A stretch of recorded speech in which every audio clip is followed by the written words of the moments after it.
Familia Oscura, sean bienvenidos a un nuevo video. Video en el cual traigo un tema bastante interesante para todos ustedes. Semana Santa. La Semana Santa parece ser un periodo de reflexión, fe y recogimiento, pero también es un tiempo en el que las barreras entre nuestro mundo y el otro se hacen más delgadas. Se dice que en estos días sagrados no debes de jugar con lo prohibido. No se deben realizar rituales, ni invocar espíritus, ni desafiar lo que no comprendemos, porque aquello que se echa en la oscuridad está más atento que nunca. A lo largo de los años se han contado historias inexplicables, ocurridos durante la Semana Santa. Presencias que aparecen en procesiones, figuras que no parecen tener un rostro, e incluso voces que murmuran en las iglesias. En este video escucharás relatos de algunas personas que se atrevieron a desafiar lo desconocido, y hasta el día de hoy pagaron el precio. Sin más por el momento, iniciemos con relatos oscuros.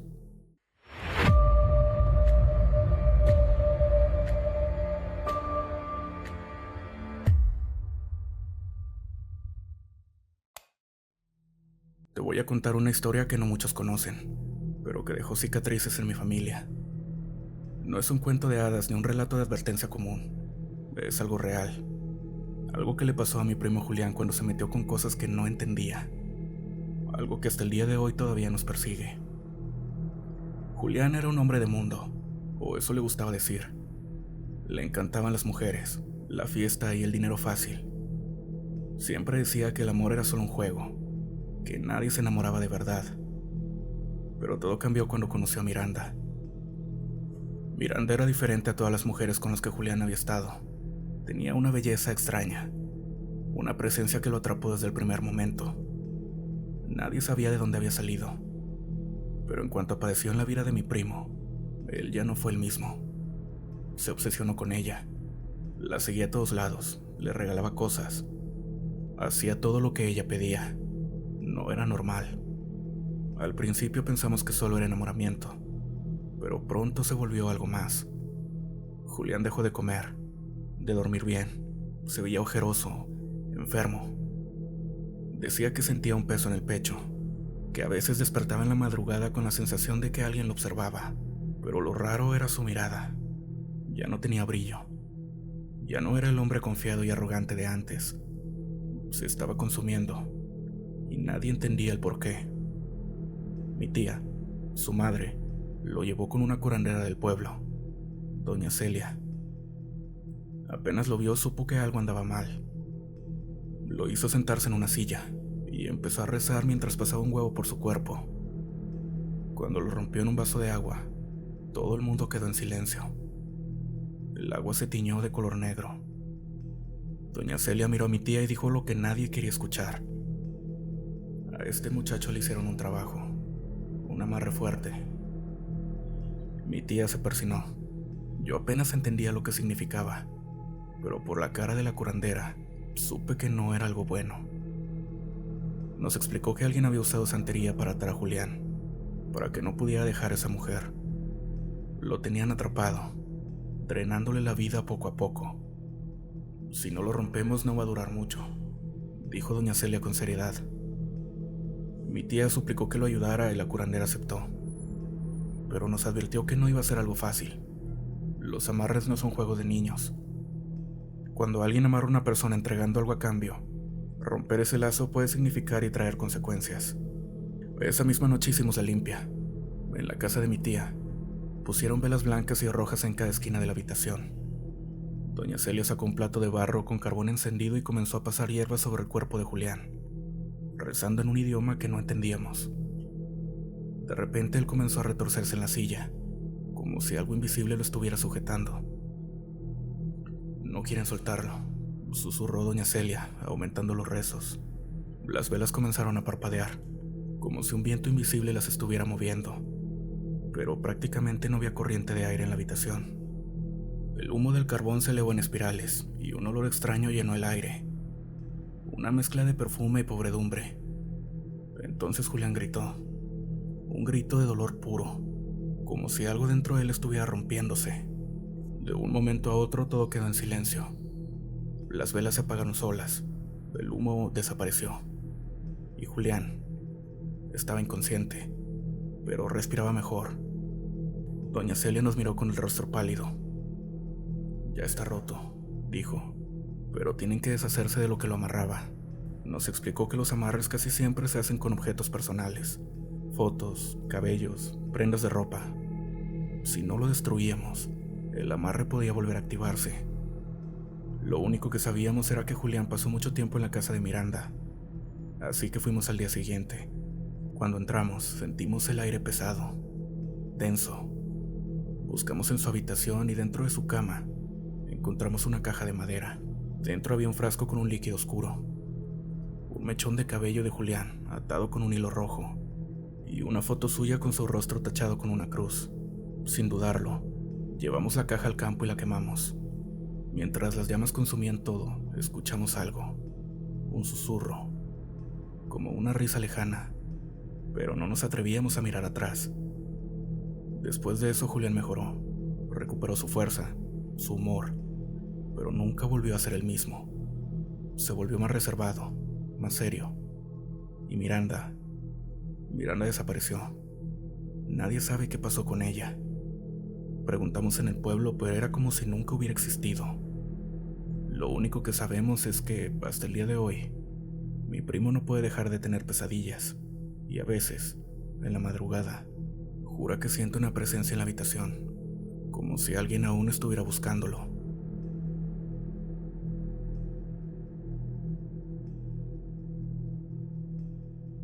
Hay cosas con las que uno no debe jugar. La gente cree que el amor es algo que se puede forzar, manipular, pero cuando te metes con energías que no comprendes, siempre hay un precio a pagar. Esto lo aprendí de la peor manera, cuando alguien cercano cayó en las redes de un amarre. Todo comenzó con mi hermano, un hombre fuerte y seguro de sí mismo. Empezó a cambiar de un día para otro. Al principio fue algo sutil, pérdida de apetito, distracción, una mirada perdida como si su mente estuviera en otro sitio. Luego, su comportamiento se tornó más errático. Se alejaba de la familia, desaparecía por días y cuando volvía, se le notaba cansado, con ojeras profundas y un semblante pesado. Sabíamos que estaba viendo una mujer. No era alguien del pueblo. Había llegado hace poco y se había instalado en una casa lejana, donde rara vez se le veía salir. Algunos decían que sabía de hierbas y rituales, pero otros murmuraban que lo suyo era algo más oscuro. Mi madre, siempre creyente de estas cosas, insistió en que lo lleváramos con alguien que pudiera ayudarlo. El problema era que él no quería ayuda. Decía que todo estaba bien, que nadie lo entendía, pero en las noches se escuchaban murmullos en su habitación, como si hablara solo o con alguien que aparentemente no estaba ahí. A veces al amanecer, lo encontrábamos sentado con la mirada fija a la nada, murmurando palabras en un idioma que no entendíamos. Fue un tío quien tomó la iniciativa, sin que mi hermano lo supiera. Llevó una foto suya con una curandera del pueblo. Cuando ella la vio, se quedó en silencio por un largo rato antes de decir algo. Le han hecho un amarre, pero no cualquiera. Eso es santería, y de la fuerte. Nos explicó que su voluntad estaba atada, que alguien lo estaba usando para algo más que amor. Él había entregado su energía sin darse cuenta, y si no hacíamos algo pronto, lo que fuera que lo retenía terminaría por consumirlo. El primer paso era encontrar el objeto del amarre. Esos trabajos no se hacen en el aire. Siempre hay algo físico que sirve de ancla. Una prenda, un cabello, objetos personales. Después de varias noches de vigilarlo, lo seguimos hacia la casa de la mujer. Se quedó ahí más tiempo de lo habitual, y cuando salió, sabíamos que no podíamos esperar más. Esperamos a que la casa estuviera vacía para poder entrar, pero no estaba cerrada con llave. Eso nos extrañó. Dentro, todo estaba raro. No había muebles, solo un colchón en el suelo y velas consumidas en los rincones. En una mesa, encontramos lo que buscábamos: un frasco con un líquido oscuro, dentro del cual flotaba algo que parecía ser un mechón de cabello. Había también una foto de mi hermano, atado con un hilo rojo alrededor. Tomamos todo y lo llevamos con la curandera. Nos dijo que teníamos que romper el amarre de inmediato, pero que no sería fácil. Los amarres no solo atan a la víctima, sino que también atan a quien lo realiza, y romperlo es prácticamente declarar una guerra. Esa noche se hizo la ceremonia. Se encendieron velas negras y blancas, se quemaron hierbas y se rezó en voz baja. Cuando rompió el hilo rojo, mi hermano, que ni siquiera estaba presente, gritó desde la casa como si le hubieran arrancado algo del pecho. Luego el frasco con el líquido oscuro empezó a burbujear solo, sin que nadie lo tocara. Prácticamente se rompió. Desde esa noche mi hermano paulativamente comenzó a mejorar. Se veía más presente. Su mirada recuperó algo de brillo. Mi hermano nunca quiso hablar de lo que pasó, pero a veces en la madrugada se despierta sobresaltado y jura que alguien le susurra en el oído. Buenas noches.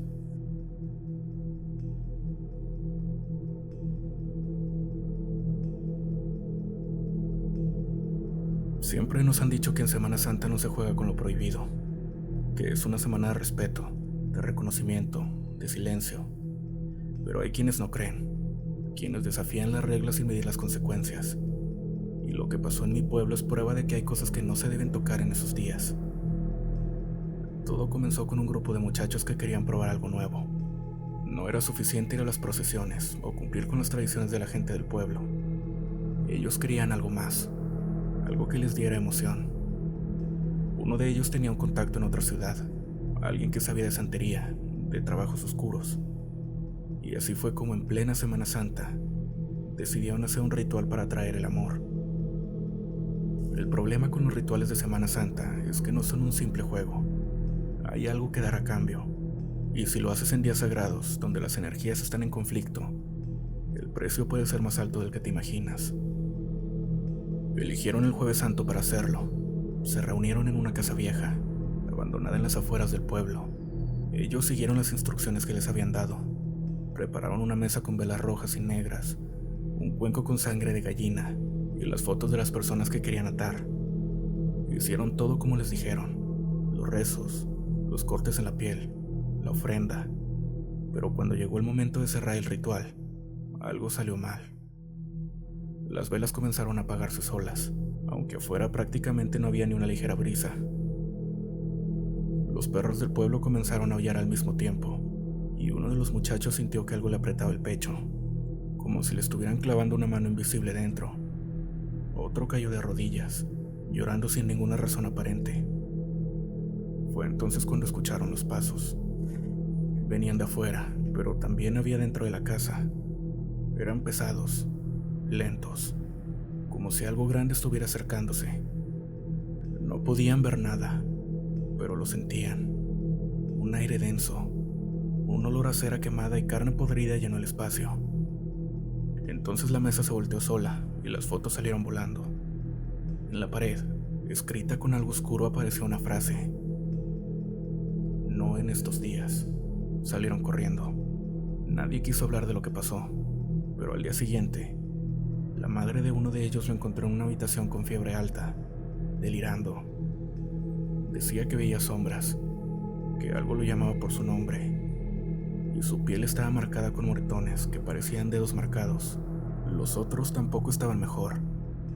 Uno no podía dormir porque cada vez que cerraba los ojos, sentía que alguien se sentaba en el borde de la cama.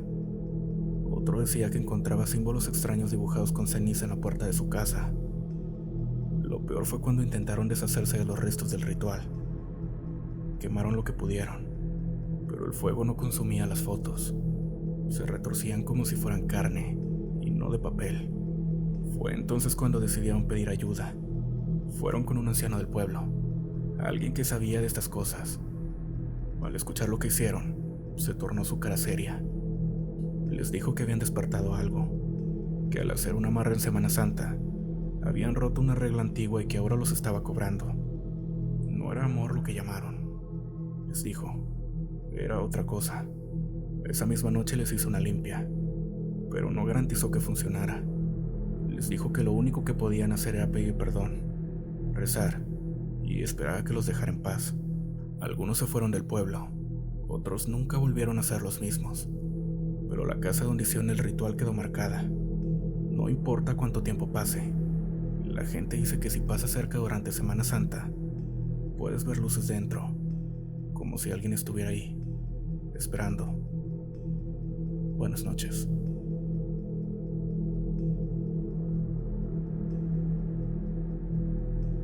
En mi pueblo siempre se ha dicho que en Semana Santa no se debe tentar al destino. No se deben hacer trabajos, ni llamar a los muertos, ni siquiera buscar respuestas en lo oculto. Pero hay quienes no creen en estas advertencias hasta que es demasiado tarde. Hace años una mujer llegó al pueblo buscando ayuda. Decía que su esposo lo había dejado por otra, que no soportaba la idea de verlo con alguien más. Desesperada buscó a una santera de otro pueblo, a alguien que le prometió traer de vuelta a su hombre sin importar el costo. Le dieron las instrucciones claras. Debía realizar el trabajo un viernes por la noche, pero durante Semana Santa. Sin embargo, la desesperación es mala consejera, y cuando llegó el Jueves Santo y supo que su esposo iba a casarse con su nueva pareja, en otro estado, decidió que no podía esperar más. Esa noche, en su casa, encendió velas rojas y negras, preparó un altar con la foto de su esposo y de la otra mujer, siguiendo las instrucciones que le dieron. Tomó un pañuelo con sangre suya y lo amarró con un hilo negro. Pronunció las palabras exactas que le habían dicho, pero en cuanto terminó, sintió un escalofrío recorrerle la espalda. Las velas comenzaron a arder con una llama azul, algo que no debía suceder. El ambiente se volvió denso, como si el aire pesara más. El espejo de su habitación, el reflejo no la seguía. Se quedó inmóvil, viéndola fijamente con una sonrisa retorcida. Asustada intentó apagar las velas, pero estas no se extinguían. El cuarto comenzaba a llenarse de un aroma a azufre y algo podrido. Y entonces escuchó la voz. No era la de su esposo, ni la de la mujer con la que la había dejado. Era algo más profundo, algo que no debía estar ahí. No debiste llamarme hoy, susurró la voz en el aire. Las sombras de la habitación parecieron moverse. Sintió unas manos frías recorriéndole la espalda. Se arrojó al suelo, llorando, rogando que se detuviera. Pero lo único que encontró fue una risa baja y burlona, antes de que todo se apagara de golpe. A la mañana siguiente los vecinos la encontraron en su casa, con el rostro pálido, temblando, y la mirada perdida. Nadie sabe exactamente lo que vio o lo que sintió, porque ella jamás volvió a hablar de ello. Pero lo más extraño fue lo que pasó con su esposo. La boda que tanto temía nunca ocurrió. De camino a la iglesia, el auto en el que iba su prometida se salió del camino sin razón aparente. Él sobrevivió con heridas leves, pero la mujer murió en el acto. Dicen que cuando despertó en el hospital, lo primero que preguntó fue si ella estaba viva. Y cuando le dijeron que no, únicamente murmuró: sabía que vendría por alguien. Desde entonces, en el pueblo se recuerda esta historia como una advertencia, porque hay momentos en los que lo prohibido no solo es superstición, sino una barrera entre lo nuestro y lo que acecha en la oscuridad. Y en Semana Santa, esa barrera es más delgada de lo que uno se imagina. Pero la historia no terminó ahí. Con el paso de los días, empezó a sentir que algo no estaba bien. Su cuerpo estaba más frío de lo normal, y en las noches, un murmullo inaudible lo despertaba. Juraba que alguien estaba ahí en la habitación con ella, aunque cada vez que encendía la luz, no había nadie. Un día fue a buscar a la misma santera que le había dado el ritual. La encontró en una casa llena de santos y figuras cubiertas con paños rojos. Cuando le contó lo que había pasado, la expresión de la santera cambió totalmente. Te dije que no lo hicieras en estos días, susurró. No solo llamaste a su alma, llamaste algo más. Le explicó que al hacer un amarre en Semana Santa, había roto una regla muy antigua. No solo había interferido con el destino de su esposo y su amante, sino que abrió una puerta que no cerraría fácilmente. ¿Y qué hago ahora?, preguntó la mujer con desesperación. La santera sacó una vela blanca y le dijo que la encendiera cada noche, que rezara y que pidiera perdón. Pero la mujer no podía dormir. Se sentía observada todo el tiempo, y cada noche, cuando apagaba la luz, el susurro se hacía cada vez más claro. No debiste llamarme. Pasaron semanas. El ambiente en su casa se hizo insoportable.